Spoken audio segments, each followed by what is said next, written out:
Up in the air 2009 की एक drama comedy film है जिसे डायरेक्ट किया है जेसन रेटमैन ने। इस फिल्म की कहानी वॉल्टर किम के लिखे सेम नॉवल के ऊपर आधारित है। इस फिल्म के मुख्य कलाकार हैं George Clooney as Ryan Bingham, Anna Kendrick as Natalie Keener, Vera Farmiga as Alex Goran. हमारी जिंदगी का सफर वैसे तो चलता रहता है, लेकिन अगर इस सफर में किसी का साथ हो तो ये सफर बहुत ही सुंदर हो जाता है। लेकिन अगर आप किसी का साथ ना चाहकर उस सफर पर अकेले ही चलना चाहते हैं तो किसी न किसी मोड़ पर आपको अकेलेपन का एहसास होता है और तब तक आप बहुत दूर जा चुके रहते हैं। बस यही कहना चाहती है हमारी ये movie up in the air. तो चलिए मेरे चैनल की और पहले से सब्सक्राइब कर लेते हैं और जो साइड में बेल आइकॉन है उसे प्रेस करना मत भूलिएगा ताकि आपको मेरे आने वाले वीडियोस के नोटिफिकेशंस मिलते रहेंगे। तो चलिए चलते हैं मूवी की ओर। रायन बिंकम कैरियर ट्रांजिशन काउंसलिंग में टर्मिनेटर फैसिलिटेटर के रूप में काम करता है। उसका काम है लोगों को जॉब से निकालना और उन्हें कंसल्टेंसी देना। इस काम के लिए उसे अलग अलग कंपनीज में जाना होता है, जिसके कारण वो एक फ्रीक्वेंट फ्लायर है। वो 330 दिन ट्रेवलिंग में ही बिताता है। फिल्म की शुरुआत होती है कई लोगों के अलग अलग रिएक्शन से, जिन्हें कि अभी अभी पता चला है कि उन्हें जॉब से निकाल दिया गया है। डेस्क के पीछे कूल और काम रायन बैठा हुआ है, जिसने इन्हें ये न्यूज दी है। उसका काम खत्म हो गया है। वो अपना सूटकेस पैक करता है और एयरपोर्ट की चेकिंग से होते हुए फ्लाइट ले लेता है। वहाँ एयर होस्टेस उससे पूछती है कैंसर। वो समझ नहीं पाता। तब एयर होस्टेस उसे क्लियर करती है कि उसने कहा था कैंसर। रायन का एक और काम है मोटिवेशनल स्पीचेस देना। उसका लेक्चर बेस्ड होता है अनपैकिंग योर बैकपैक्स पे। वो लोगों को इमेजिन करने बोलता है कि मान लो आप एक यात्रा पर जा रहे हो और आपको एक बैकपैक ले जाना है, तो चलिए उसे भरना शुरू कीजिए कि आप क्या क्या ले जाना चाहेंगे। अपनी छोटी छोटी जरूरत की चीजों से शुरू करते हुए और फिर फर्नीचर और टीवी से होते हुए अपना घर और अपनी कार भी इस बैकपैक में डाल लीजिए। अब इसे उठाइए। क्या आप इसे लेकर चल सकते हैं? नहीं, तो इस बैकपैक को आग लगा दीजिए। आग लगाने से पहले इसमें से क्या निकालना पसंद करेंगे? आप ध्यान से देखेंगे तो कुछ भी नहीं, क्योंकि हमें लाइफ में किसी भी चीज की जरूरत नहीं है। बस हम इनका भार जीवन भर ढोते रहते हैं। यहाँ रायन का मतलब है रिस्पॉन्सिबिलिटी से कि हम जिंदगी भर अपनी रिस्पॉन्सिबिलिटीज ही निभाते रहते हैं। रायन की स्पीच खत्म हो गई है। वो फिर रेडी हो गया है अपने नए सफर के लिए। वो एयरपोर्ट को अपना घर बताता है। एयरपोर्ट से अपने ऑफिस कॉल करता है। तब उसका असिस्टेंट केविन उसे बताता है कि उसके लिए लास वेगास के गोल्ड क्वेस्ट टेक्सास से ऐसा मोटिवेशनल स्पीकर इनविटेशन आया हुआ है। रायन की अपने बॉस क्रैग ग्रेगरी से भी बात होती है। वो इस वीक के एंड तक उसे ओमाहा वापस आने के लिए कहता है, क्योंकि उसके पास रायन के लिए एक बहुत ही अच्छी न्यूज है। डल्लास के हिल्टन बार में रायन की मुलाकात एक बिजनेस वुमेन एलेक्स से होती है। एलेक्स भी एक फ्रीक्वेंट ट्रेवलर है। वो दोनों अपने पर्क्स कार्ड कंपेयर करते हैं। एलेक्स रायन के अमेरिकन एयरलाइंस कॉन्सल्स की से इम्प्रेस्ड हो जाती है। एलेक्स बताती है कि वो साल में लगभग 60,000 माइल्स ट्रेवल कर लेती है। रायन से एलेक्स द्वारा उसके ट्रेवल माइलेज पूछे जाने पर वो बताता है कि उसके माइंड में लाइफ टाइम के लिए एक नंबर है और वो उस गोल को पूरा करना चाहता है, और वो नंबर है 10 मिलियन माइल्स का। दोनों बातों बातों में काफी क्लोज आ जाते हैं और उन दोनों के बीच में फिजिकल रिलेशन हो जाता है। दोनों बाद में अपना स्केड्यूल चेक करते हैं कि आने वाले समय में दोनों एक साथ किस टाउन में हो सकते हैं। इसके बाद एलेक्स अपने रूम में लौट जाती है। सुबह फिर रायन का रूटीन और दिनों की ही तरह शुरू होता है। वो तैयार होता है, एयरपोर्ट आता है। तभी उसकी सिस्टर कारा का कॉल आता है। रायन की 2 बहनें हैं, बड़ी कारा और छोटी जूली। कारा को रायन से जूली की वेडिंग के बारे में डिस्कशन करना है। कारा रायन को कहती है कि मैं तुम्हें जूली और उसके फियांसी का एक कार्डबोर्ड कटआउट भेज रही हूँ। जूली चाहती है कि तुम उसके कटआउट की पिक्चर लास वेगास के लग्जर पिरामिड के सामने ले लो। रायन का मन नहीं है, पर वो मना नहीं कर पाता। रायन ओमाहा के अपने घर में पहुँचता है। उसका घर बहुत ही सिंपल है, बहुत ही कम सामान है और कोई भी डेकोरेटिव्स नहीं है। रायन को उसकी नेबर कार्डबोर्ड कटआउट का पैकेज लाके देती है, जो कि रायन की एब्सेंस में आया था। ऑफिस की स्टाफ मीटिंग में क्रैग नेटली कीनर से इंट्रोड्यूस करवाता है। नेटली एक यंग न्यूकमर है और कॉर्नेल की टॉपर रह चुकी है। नेटली ने कंपनी में आइडिया दिया हुआ है कि ट्रैवलिंग में बहुत खर्चा होता है, तो क्यों ना हम लोग मॉनिटर के थ्रू यहाँ बैठकर लोगों को टर्मिनेट और काउंसलिंग करें। रायन को ये आइडिया इनह्यूमन लगता है और शायद वो अपने ट्रैवलिंग खत्म हो जाने को लेकर भी डर रहा है। वो मीटिंग के बाद क्रैग के ऑफिस जाता है। वहाँ नेटली भी आ जाती है। रायन इस आइडिया को अच्छा नहीं बताता, तो नेटली कहती है मैंने साइकोलॉजी में टॉप किया है। रायन उसे चैलेंज करता है कि अच्छा चलो एक्टिंग करते हैं, तो मुझे निकाल के बताओ। लेकिन रायन के तर्कों के कारण नेटली उसे नहीं निकाल पाती। आखिर क्रैग रायन को कहता है इसे तुम कुछ दिन अपने साथ रखो जब तक ये तैयार न हो जाए। रायन ट्रैवलिंग के लिए अपना सूटकेस पैक करता है। कटआउट रखने में उसे काफी परेशानी होती है, पर वो मैनेज कर लेता है। एयरपोर्ट पर चेक इन कर रहा होता है, तभी वो नेटली को अपना भारी भरकम सूटकेस के साथ आते हुए देखता है। रायन नेटली को कहता है कि लगेज लाइन में ही लगने से तुम बहुत सा समय खराब कर दोगी। वो नेटली को फोर्स करके एक सूटकेस खरीदवाता है जो कि ओवरहेड कंपार्टमेंट में फिट आ जाए और उसका बहुत सा सामान बेकार है कहकर ट्रैश में फेंक देता है। सिक्योरिटी लाइन में भी वो नेटली को टिप देता है कि फैमिली वाले और ओल्ड पीपल के पीछे मत लगो, एशियंस के पीछे लगो, तुम जल्दी निकल जाओगी। सेंट लुइस में रायन और नेटली गाड़ी में बैठने जा रहे होते हैं, तभी एलेक्स का कॉल आता है। वो दोनों लुइस विले में मिलने का प्लान बनाते हैं। रायन और नेटली लोगों को निकालने का काम शुरू करते हैं। रायन उसे चुप रहने और पैकेट्स देने के लिए बोलता है, लेकिन नेटली रुक नहीं पाती और एक आदमी बॉब को खुद ही निकालना चाहती है। लेकिन बॉब के क्वेश्चन का कि मेरी नौकरी नहीं रहेगी तो मैं अपना परिवार कैसे चलाऊंगा, इसका जवाब नहीं दे पाती है। तब रायन जो उस बीच बॉब का रिज्यूमे पढ़ चुका है उसे कहता है, तुम्हारी हॉबी तो कुकिंग है, तुम एक अच्छे शेफ बन सकते हो और अपना सपना पूरा कर सकते हो। नेटली चुपचाप सब देख रही है। रायन हिल्टन ऑनर्स डेस्क पर आता है और वहाँ लगी लाइन को इग्नोर कर अंदर चला जाता है। एक आदमी इस बात पर ऑब्जेक्शन करता है, पर डेस्क क्लर्क कहती है कि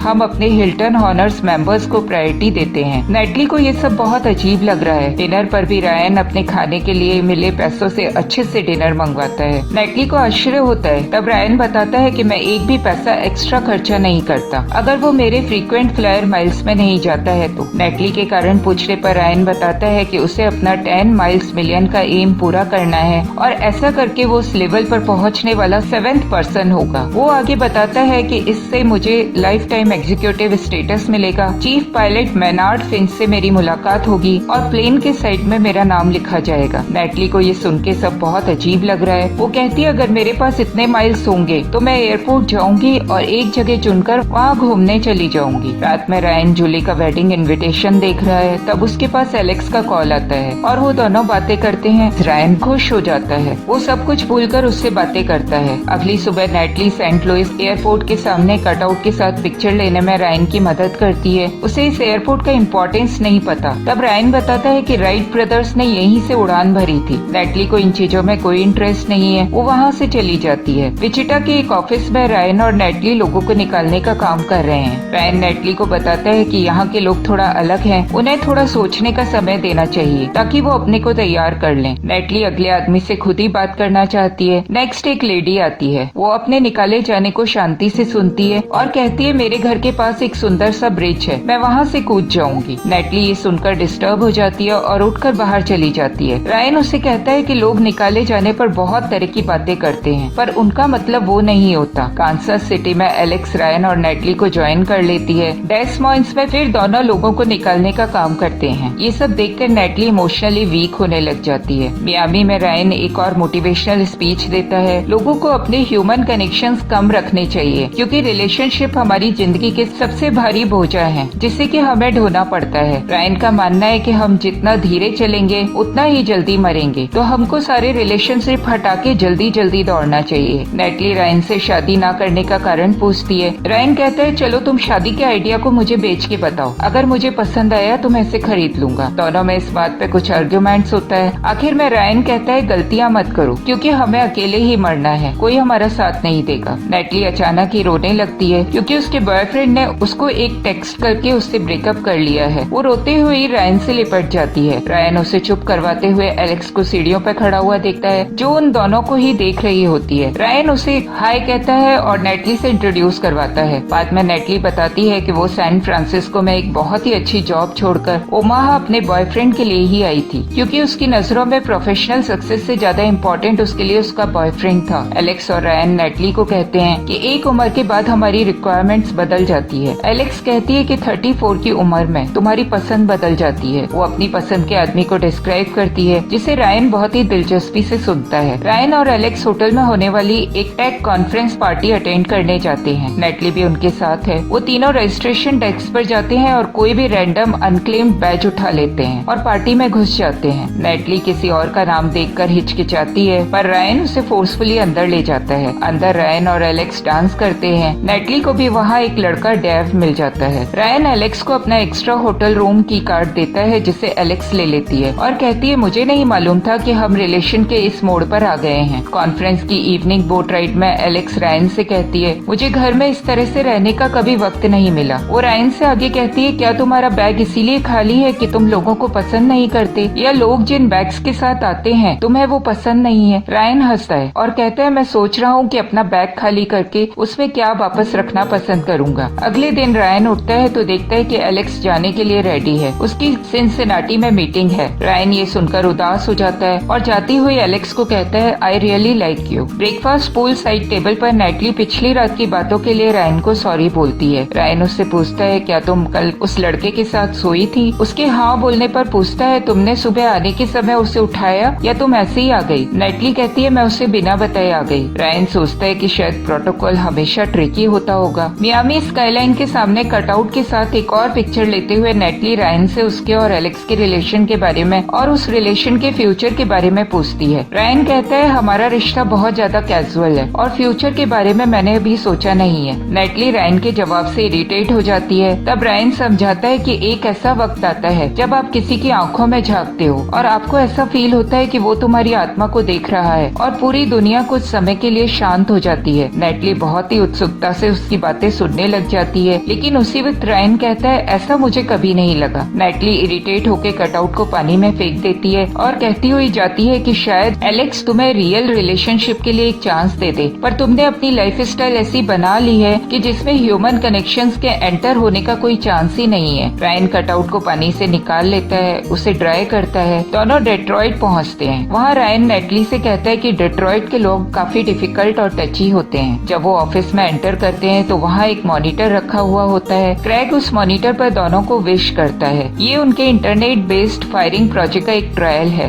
एम्प्लॉय दूसरे कमरे में होंगे और नेटली से हैंडल करेगी। वो एम्प्लॉय नेटली से बात करते हुए रोने लग जाता है। उसके रोने की आवाज नेटली को सुनाई दे रही है क्योंकि वो बिल्कुल बगल के ही कमरे में है। नेटली डिप्रेस्ड फील करती है, लेकिन अपने आप को संभाल कर उसे काउंसिल करती है। क्रैग ये सब देख रहा है। रायन नेटली से कहता है तुमने बहुत ही अच्छा काम किया। नेटली उदास होकर निकाले जाने वाले एम्प्लॉयज की लंबी लिस्ट देती है। बाहर गाड़ी के पास खड़ा रायन क्रैग से फोन पर बात कर रहा है। अभी हमें और कंपनीज के काम खत्म करने हैं, लेकिन क्रैग का कहना है कि हम अब इंटरनेट के थ्रू ये काम करेंगे। दोनों ओहामा जाने के लिए एयरपोर्ट आ जाते हैं। एयरपोर्ट पर रायन एरोप्लेन के खाली जगह को देखता है जहाँ नाम की जगह खाली है। रायन जूली के इनविटेशन कार्ड को देखता है। उसे महसूस होता है कि शादी इसी वीकेंड में है। अचानक ही रायन नेटली को कहता है कि ओहामा में मिलेंगे और दूसरी फ्लाइट पकड़कर चला जाता है। रायन एलेक्स से लॉस वेगास में मिलता है और उसकी मदद से लग्जर पिरामिड के सामने कटआउट की पिक्चर खींचता है। रायन एलेक्स को जूली की वेडिंग में विस्कॉन्सिन इनवाइट करता है। वो आने के लिए तैयार हो जाती है। दोनों साथ में ही विस्कॉन्सिन आते हैं। जिस होटल में रायन और एलेक्स रुकते हैं वहाँ इनकी मुलाकात कारा से होती है। कारा बताती है कि मैं यही रुकी हुई हूँ क्योंकि मेरा अपने हस्बैंड के साथ ट्रायल सेपरेशन चल रहा है। वो रात को होने वाली रिहर्सल डिनर के लिए दोनों को इनवाइट करती है। डिनर पर जूली रायन और एलेक्स से मिलकर बहुत ही खुश होती है और अपने फियांस जिम से मिलवाती है। रायन कटआउट वाली पिक्चर जूली को देता है। वो वहीं पर एक बोर्ड पर उसे लगाने के लिए बोलती है। रायन उन पिक्चर्स को लगाने जाता है तो देखता है कि वहाँ बहुत सी पिक्चर्स लगी हुई हैं। जूली बताती है कि जिम ने अभी अभी एक एस्टेट में इन्वेस्ट किया है, इस कारण हम हनीमून पर नहीं जा पाएंगे, इसीलिए ये फोटोज हमारे लिए एक अच्छी यादगार रहेगी। डिनर के बाद रायन जूली को वेडिंग के दिन साथ देने के लिए ऑफर करता है, लेकिन जूली मना कर देती है। कहती है कि जिम के अंकल उसका साथ देंगे। रायन के चर्च में आने का टाइम पूछने पर जूली कहती है गेस्ट का टाइम 5 बजे का है। यहाँ रायन को अच्छा नहीं लगता, पर वो अपनी फीलिंग्स छुपा लेता है। आखिर उसी ने तो ह्यूमन कनेक्शन अवॉइड किए थे। अगले दिन रायन एलेक्स को अपने स्कूल दिखाने ले जाता है। एलेक्स को वहाँ लगी फोटोज देखकर पता चलता है कि रायन एक समय स्टेट बास्केटबॉल चैंपियन रह चुका है। तभी कारा का फोन आता है। वो रायन को तुरंत चर्च आने बोलती है। एलेक्स रायन को चर्च ड्रॉप करके होटल सूट लेने चली जाती है। कारा रायन से कहती है कि जिम शादी से इनकार कर रहा है, तुम जाकर उसे समझाओ। रायन कहता है इसके लिए मैं सही आदमी नहीं हूँ, क्योंकि मेरा काम तो लोगों को ये बताना है कि कमिटमेंट को अवॉइड कैसे किया जाए। कारा को वो कुछ समझा नहीं पाता। फिर वो जिम के पास उससे बात करने आता है। जिम बताता है कि मैंने बहुत सोचा कि मुझे शादी करके क्या मिलेगा, जिम्मेदारियाँ, फिर बच्चे,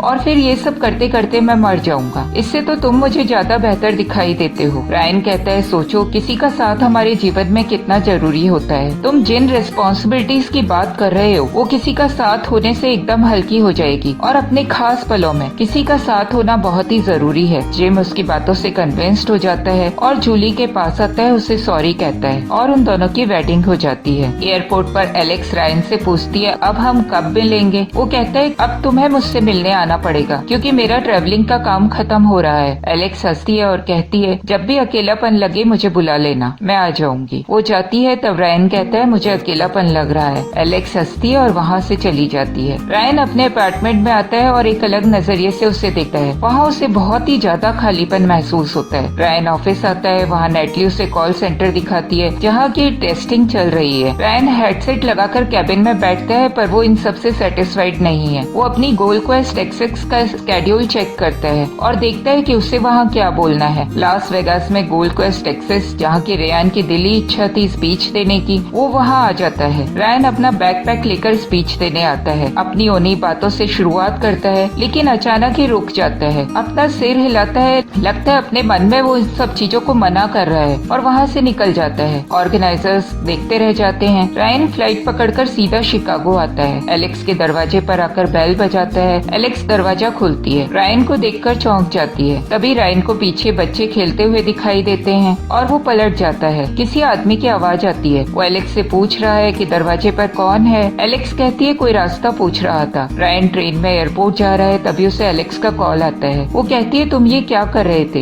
ये मेरी रियल लाइफ है, तुम तो मेरे रास्ते का एक पड़ाव थे और हमने कभी भी कोई कमिटमेंट नहीं किया था। अगर तुम मुझसे कभी भी मिलना चाहो तो मुझे कॉल कर लेना। ओमाहा जाते समय हवा में रायन विंडो से बाहर देख रहा था। तभी फ्लाइट अटेंडेंट इंटरकॉम पर अनाउंस करती है कि वो लोग ड्यूबुक के ऊपर से उड़ान भर रहे हैं, जिसका मतलब है कि मिस्टर रायन ने अपने 10 मिलियन माइल्स पूरे कर लिए हैं। Chief pilot Maynard Finch Ryan से मिलने आते हैं, उसे कॉन्ग्रेचुलेट करते हैं और कहते हैं ये स्कोर पूरा करने वालों में रायन सबसे यंग है। वो रायन को सिल्वर कार्ड देते हैं जिस पर उसका नाम लिखा होता है और नंबर 7 लिखा होता है। कैप्टन उससे पूछते हैं कि तुम्हें कैसा फील हो रहा है। रायन समझ नहीं पाता कि वो क्या कहे। उसने पूरी उम्र इस मोमेंट का वेट किया था पर अब वो स्पीचलेस हो गया है। कैप्टन उससे पूछते हैं कि तुम कहाँ रहते हो। वो धीरे से कहता है यहीं हवा में। ओमाहा के अपने ऑफिस में बैठे हुए रायन अपने सिल्वर कार्ड को देखता है और एक डिसीजन लेकर कार्ड पर लिखे हुए नंबर को डायल करता है। उधर से उसका नाम लेकर उसे विश किया जाता है। रायन सरप्राइज्ड हो जाता है। वो अपने 500,000 माइल्स देकर जिम और जूली के लिए around the world trip book करवाता है। तभी क्रैग वहाँ आता है और रायन को बताता है क्या तुम्हें एक लेडी कैरन याद है जिसे नेटली ने फायर किया था। उसने ब्रिज के ऊपर से कूदकर सुसाइड कर लिया। वो आगे पूछते हैं क्या तुम बता सकते हो कि कैरन ने इस बारे में तुम्हें कोई हिंट दिया था, क्योंकि इसके कारण हम प्रॉब्लम में आ सकते हैं। रायन कहता है मुझे ऐसा कुछ याद नहीं है, हम बहुत लोगों से मिला करते हैं। वो क्रैग से नेटली के बारे में पूछता है। क्रैग बताता है कि उसने एक टेक्स्ट किया और जॉब क्विट कर दिया। वो बहुत झल्लाते हुए कहता है ये बिल्कुल ही मैनरलेस बात हुई, ऐसा कौन करता है। और रायन को वापस अपनी ट्रैवलिंग कंटिन्यू रखने के लिए बोलता है क्योंकि इंटरनेट फायरिंग सिस्टम इमोशनलेस होता है। सैन फ्रांसिस्को में नेटली अपने पहले ऑफर हुए जॉब इंटरव्यू के लिए गई हुई है। इंटरव्यूअर द्वारा पूछे जाने पर कि वो ओहामा क्यों गई थी, जवाब देती है कि एक लड़के के कारण। इंटरव्यूअर कुछ और सवाल पूछता है और नेटली को रेयान का जॉब रिकमेंडेशन लेटर दिखाकर उसको जॉब के लिए सिलेक्ट कर लेता है। रायन फिर से अपने लगेज के साथ एयरपोर्ट पर है। वो फ्लाइट डिटेल्स देखता है और धीरे से अपने बैगेज को वहीं छोड़ देता है। पीछे से आवाज आती है कि आज रात कई लोग जब थक कर अपने अपने घर पहुँचेंगे तो उनके पार्टनर और बच्चे उनका इंतजार कर रहे होंगे और मैं यहाँ बादलों के बीच अपना सफर जारी रखूंगा।